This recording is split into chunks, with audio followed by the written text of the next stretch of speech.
আসসালামাইকুম গাইস, আজকে আমরা রাখবো ঝিঙ্গা দিয়া বা তরই দিয়ে কাটুয়া ডাটা। এটা আমি রান্না করবো। আমি দুটো আলু দিব,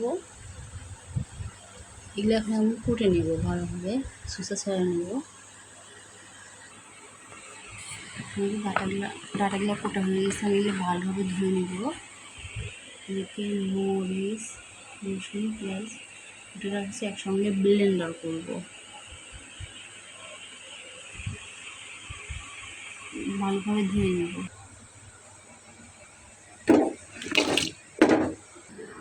এদিকে আমি পানি দিয়ে দিচ্ছি, আমি ভাপ দিয়ে রান্না করবো। এখানে বাটার টাটা একবারে ঢেলে নেব। ডাটা ভাপ দিয়ে রান্না করলেই ভালো লাগে। এদিকে আমি একে হলুদের গুঁড়ো, মরিচের গুঁড়ো, ধনিয়া গুঁড়ো, নুন পরিমাণ মতো, যে যেমন নুন খাবেন তেমনটাই দিবেন। দিয়ে আমি ভালোভাবে এখন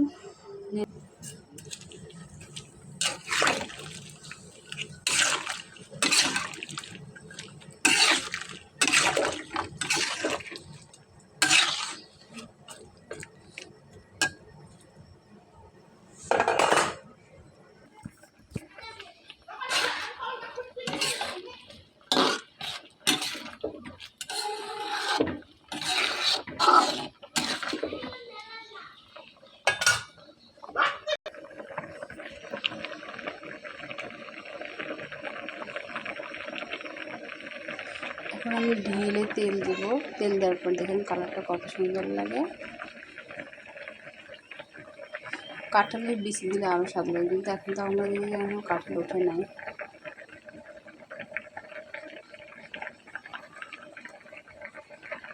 তেল দেওয়ার জন্য কড়াইটা ভালো করে ধুয়ে নিয়েছি। এবার তেল দিয়ে দেবো পরিমাণ মতো।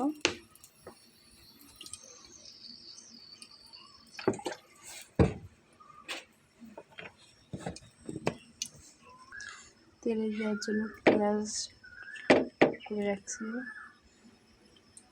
জিরে, বারোশোরা আর সরিষা একসঙ্গে দিয়ে দিলাম।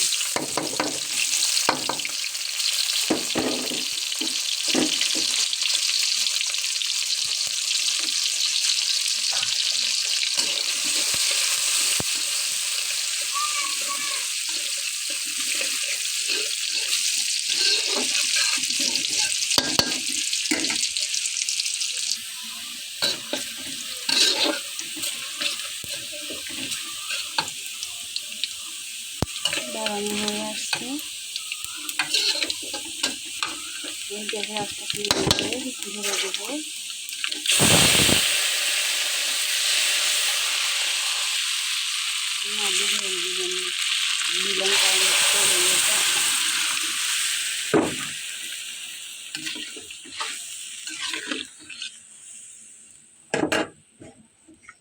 এবার একটু ভালো করে ফুটিয়ে নিয়ে নামাবো।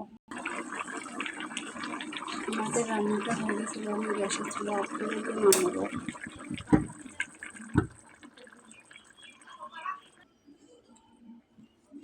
আমাদের রান্নাটা হয়ে গেছে, ঝিঙ্গা দিয়ে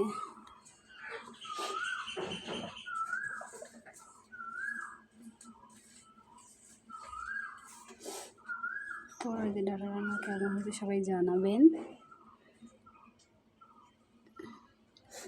আল্লাহ হাফিজ, বাই। আল্লাহ হাফিজ, সবাই ভালো থাকবেন।